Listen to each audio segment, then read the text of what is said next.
gracias por habernos invitado. Lamento no ser Enrique, cosa que es evidente, pero es que el tema de firmar la paz pues es una cuestión muy compleja.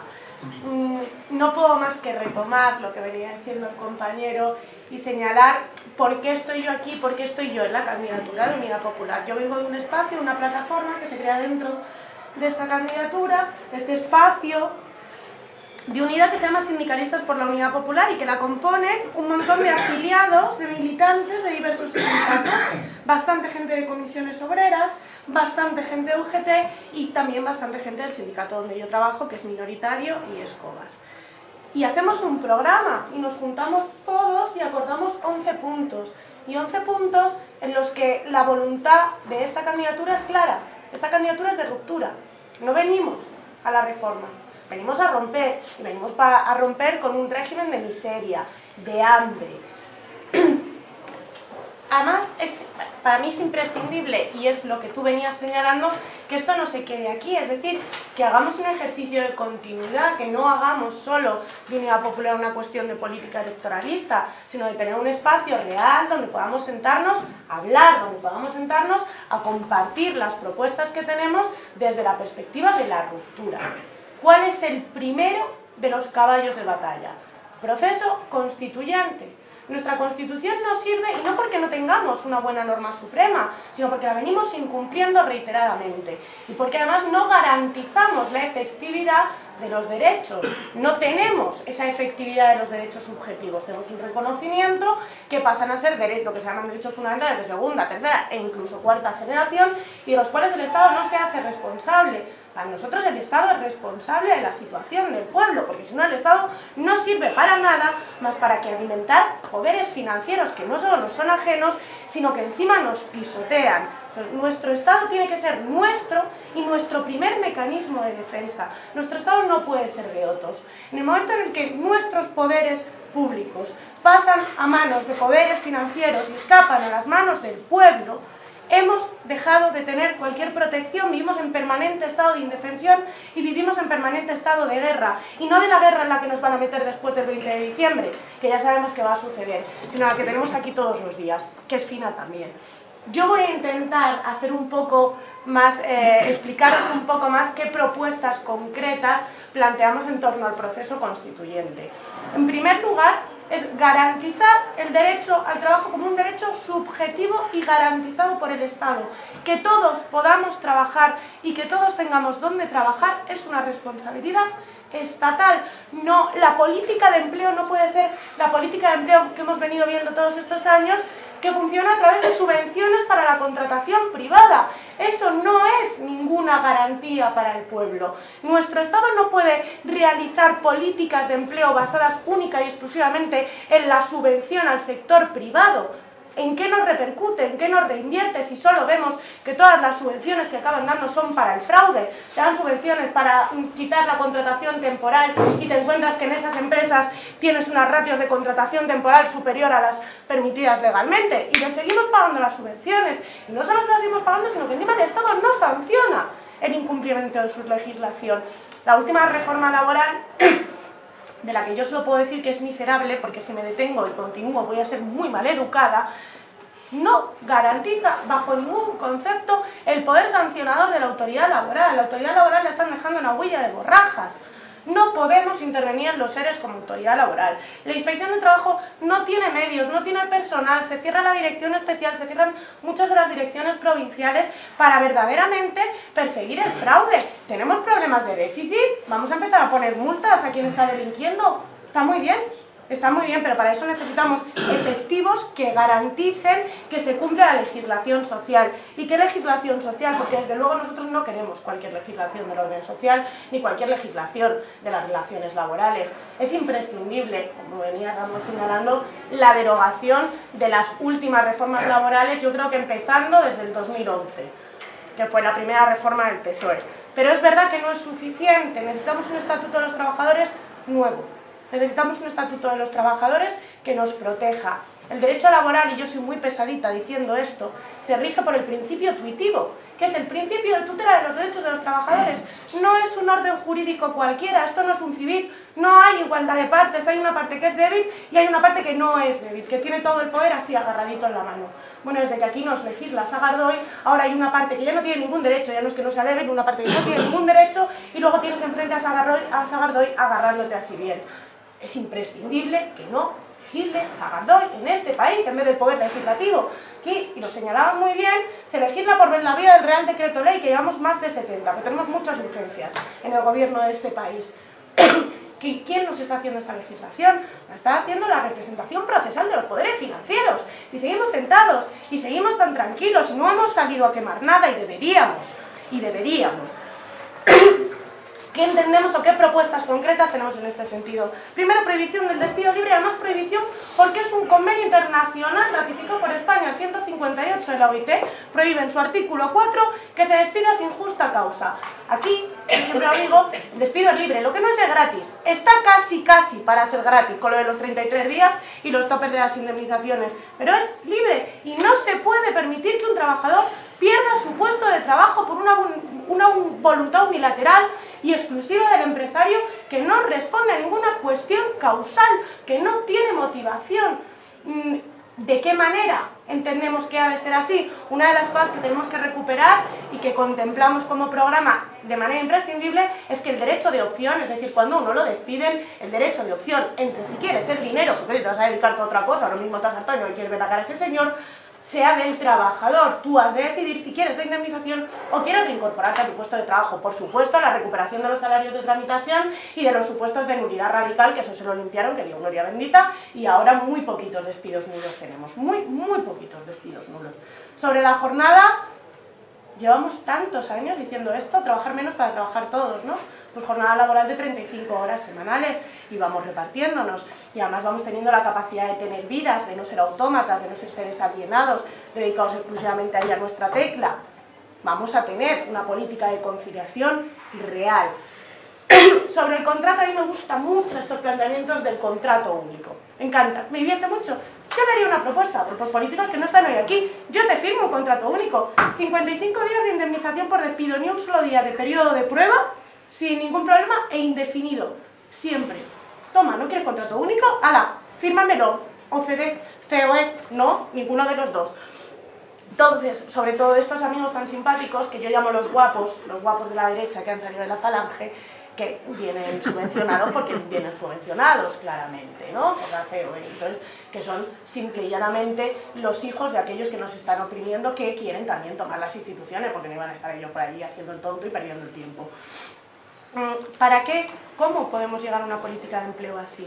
Y incardina de alguna manera con las cuestiones económicas. Nosotros necesitamos un nuevo sector productivo, tenemos que poder trabajar. España es un país que ha perdido la reindustrialización, es un país que ha perdido la soberanía económica. Si nosotros no recuperamos nuestro tejido productivo, no vamos a poder tener ninguna mejora del mercado laboral porque no vamos a tener dónde trabajar. Y esto es una responsabilidad del Estado, una responsabilidad en la que debemos participar todos como pueblo, como ciudadanos, pero de quien es de nuestro Estado. Entendemos que las reformas de la seguridad social, las reformas del desempleo han sido verdaderamente flagrantes. La reforma de las pensiones es terrible, queremos retrotraer por supuesto la edad de la jubilación a los 65 años y de ir poco a poco descendiendo, sobre todo en lo relativo a las anticipadas o a las prejubilaciones, en aquellos momentos además en los que se están despidiendo. Pero también queremos hacer una diferente política de desempleo. En este país ya no existen las prestaciones asistenciales. Dicen que sí, ¿no? Que está el subsidio de los 426 euros, pero esto se lo vienen pasando por el forro de una manera constante, en la que cuando uno va al Servicio Público de Empleo y solicita un subsidio, ahora cogen, porque además nos estamos inventando la legislación, ya no es que no tengamos alguna legislación, es que otra nos la inventamos, y cogen y te dan un subsidio por desempleo parcial, en virtud de la jornada por la que tú estuvieras cotizando, en una prestación asistencial que no va ligada ni a tu tiempo de cotización ni a la cuantía de tu cotización. Es indecente, es infame. Nosotros tenemos que, primero deberíamos intentar, y es el primero de los motivos, que no tenga que haber prestaciones asistenciales, pero porque no sean necesarias, porque no haya nadie en una situación de pobreza, porque no haya nadie en una situación de exclusión. pero en tanto en cuanto tengamos la capacidad de retomar, de reformular nuestro sector productivo para generar un empleo digno para todos, tendremos que ser responsables y tener verdaderas prestaciones asistenciales. En materia de empleo hemos venido a prever también una ley de igualdad radical que además sancione a todas aquellas empresas que incumplan los derechos de participación de las mujeres, que apliquen políticas salariales desigualitarias y que apliquen políticas verdaderas de exclusión a la hora de elegir los perfiles de la contratación. Hemos planteado la prohibición radical de las ETT. Nosotros no entendemos la necesidad de las empresas de trabajo temporal cuando tenemos un servicio público de empleo. Y mucho menos la subvención a las empresas de trabajo temporal cuando no estamos subvencionando el servicio público de empleo. Es decir, la mercantilización de nuestros derechos laborales, la mercantilización de nuestro derecho al trabajo es absolutamente ajena a esta candidatura. Es algo por lo que no estamos dispuestos a pasar y además no entendemos siquiera, entendemos el motivo, pero la necesidad al pueblo es ponerle cuantos más palos en la rueda, ¿no?, para el acceso al empleo. En juventud vamos a tener que trabajar mucho y hay un montón de propuestas, lo que pasa es que no me puedo decir todo el pestiño no me puedo detener en todas ellas, pero lamento estarte aburriendo. No te aburres. Pero una de las más importantes para nosotros y que entronca con lo que usted venía diciendo es la prohibición de la doble escala en los convenios. Es decir, que no se puedan pactar dobles regímenes en los convenios para aquellos que estaban en las empresas y aquellos que van a entrar. Y hay algo, y lo venías señalando tú en relación a la ley Mordaza, y es cómo se está criminalizando la protesta social extrapolándola al derecho de huelga. No podemos tener un derecho de huelga criminalizado, no podemos tener a esa gente que dice esas barbaries de que hay que restringir el derecho de huelga. Yo creo que lo que hay que restringir, y es lo que recoge el programa, son los servicios esenciales y los servicios mínimos. Y la manera de fijar eso para ser garantistas con el derecho de huelga, que es con quien tenemos que ser garantistas, que para eso es un derecho fundamental. Además planteamos la necesaria unidad de jurisdicción, y es que todo este tipo de cosas siempre se entiendan dentro del orden social y no dentro del orden penal, porque es el orden social quien conoce lo que es o no una huelga, cómo está funcionando y qué está sucediendo en la empresa. Un juez de lo penal no solo no suele interesarle, sino que además acaba condenando, acaba imputando sindicalistas. Entonces planteamos que la unidad de jurisdicción es imprescindible, pero también planteamos que no existan los supuestos legales de huelga ilegal. No entendemos que tenga que existir un supuesto de huelga ilegal. ¿Qué huelga es ilegal? ¿Por qué es ilegal una huelga?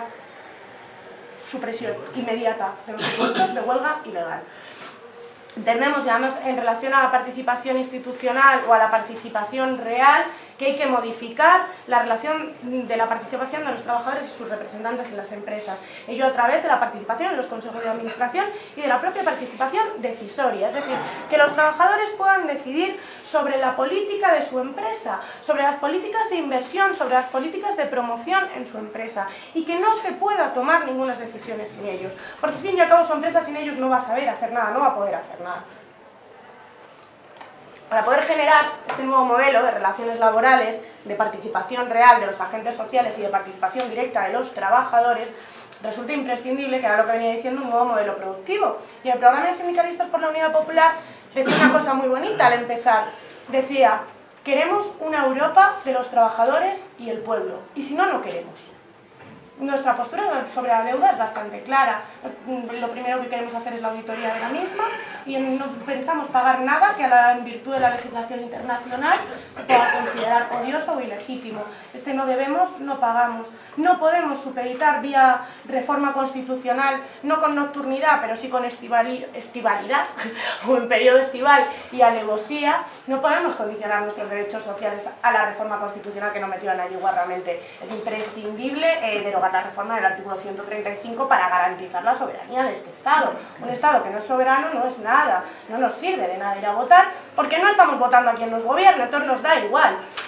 Entendemos que es imprescindible el equilibrio entre el mercado y el Estado. No podemos tener este régimen neoliberal, feroz, caníbal. Ha de ser intervenido, ha de ser controlado por el Estado en beneficio de todos, en beneficio del pueblo, de los trabajadores.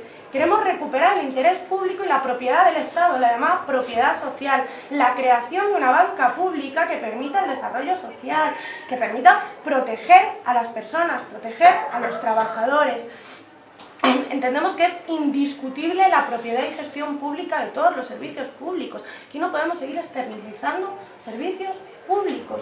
No podemos, ni es rentable para el Estado desde ningún punto de vista. Lo estamos viendo en los ayuntamientos del cambio, como las deudas que se están produciendo por una serie de licitaciones y contrataciones irresponsables a más no poder, con constructoras de estas reformuladas en empresas de servicio como OHL, Ferrovial, FCC, tantos amigos, no son rentables para el pueblo, no son rentables para la ciudadanía, no vamos a estarles manteniendo, no es nuestra responsabilidad. Entendemos que es imprescindible la nacionalización de los sectores estratégicos referidos a la energía, así como la soberanía alimentaria, y es abandonar la política agrícola de la Unión Europea. La PAC solo ha hecho daño al campo en este país, ha provocado el retroceso. Solo podemos entender que debemos recuperar esta soberanía alimentaria de una manera en la que tengamos una política agraria estratégica que nos beneficie. Y ya voy terminando, simplemente señalando que dos cuestiones muy importantes: la persecución del fraude fiscal y del fraude laboral y del fraude a las arcas de la seguridad social nos permitiría tener unas arcas en este momento muy superiores a este esquilmamiento que nos han hecho nuestras arcas de la seguridad social. Y algo que es muy importante y es fundamental para la soberanía, y en lo que somos muy claros: no al TTIP. Lo dijo Marina Albiol el otro día y me gustó mucho como lo dijo. No es una cuestión territorial, no es una lucha de territorios, no es por las libres mercancías, es una lucha de clases. Nos van a comer si nos firman eso. Y solo cambiándolo y solo rompiendo con quien los firmen podremos tener un gobierno real, con pan, con techo y con trabajo.